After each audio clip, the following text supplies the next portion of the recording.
আপনি জানেন কি যে সকালবেলা ৪টি ভুল করার কারণে আমাদের হার্ট, লিভার, কিডনি, আমাদের পাকস্থলী এবং আমাদের স্ট্রোকের মতো জটিল সমস্যা হতে থাকে এবং এই ৪টি ভুল প্রতিনিয়ত করতে থাকলে আমরা ধীরে ধীরে বিভিন্ন জটিল রোগে আক্রান্ত হই। আজকের এই ভিডিওতে সকালবেলার ৪টি ভুলের কথা বিস্তারিত আলোচনা করব। ভিডিওটি দেখার পরে আপনি খুব সহজে বুঝতে পারবেন যে প্রতিদিন এই ৪টি ভুলের মধ্যে আপনি কোন ভুলটি করে থাকেন, আপনি কোন ভুলের কারণে ধীরে ধীরে অসুস্থ হয়ে যাচ্ছেন।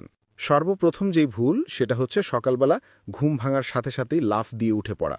এটার কারণে আমাদের অর্থোস্ট্যাটিক হাইপোটেনশন হয়ে যায়, যার কারণে আমাদের হঠাৎ রক্তচাপে পরিবর্তন হয় এবং মাথা ঘোরার প্রবলেম হতে থাকে। আমরা যখন লম্বা সময় ঘুমাই, লম্বা সময় ঘুমানোর কারণে আমাদের রক্তচাপ কমে যায়। আর যখন ঘুম ভাঙে ওই সময় দ্রুত উঠে পড়লে বা দ্রুত বসে পড়লে আমাদের সাডেন ব্লাড প্রেশারে একটা ভ্যারিয়েশন হয় এবং আমাদের মাথা ঘুরে পড়ে যাওয়া এবং স্ট্রোকের মতো প্রবলেম হওয়ার চান্স থাকে। সুতরাং সকালবেলা ঘুম ভাঙার সাথে সাথে লাফ দিয়ে উঠে পড়া অথবা লাফ দিয়ে বসে পড়ার মতো যে একটা অভ্যাস, সেটা থেকে বেরিয়ে আসতে হবে।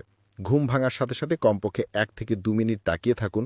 তখন আস্তে আস্তে উঠে আরও ২ মিনিট যখন আপনি নর্মাল হয়ে যাবেন, বসে থাকুন। এরপরে আপনি দাঁড়াতে পারেন অথবা আপনার ডেইলি যে রুটিন সেই রুটিনে আপনি জড়িয়ে যান। সুতরাং এটি আপনাকে বিভিন্ন ধরনের স্ট্রোক, হার্ট অ্যাটাক, শারীরিক দুর্বলতা থেকে অনেকটাই রক্ষা করতে সাহায্য করবে। ২ নাম্বার ভুলটি আমরা সবাই করে থাকি, সেটা হচ্ছে সকালবেলা খালি পেটে পানি না খাওয়া।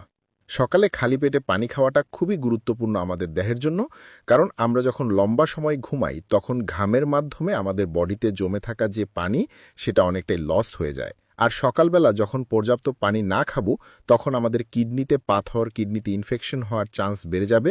শুধু তাই নয়, আমরা লম্বা সময় ঘুমিয়ে থাকার কারণে আমাদের গ্যাস্ট্রো এনজাইমগুলোর এক ধরনের পরিবর্তন ঘটে এবং সকালে ঘুম থেকে ওঠার পরে যখন আমরা ১ থেকে ২ গ্লাস পানি খাবো খালি পেটে, তখন এই গ্যাস্ট্রো এনজাইমগুলোর সক্রিয়তা বাড়তে থাকবে এবং আমাদের হজম শক্তি ধীরে ধীরে বৃদ্ধি হবে।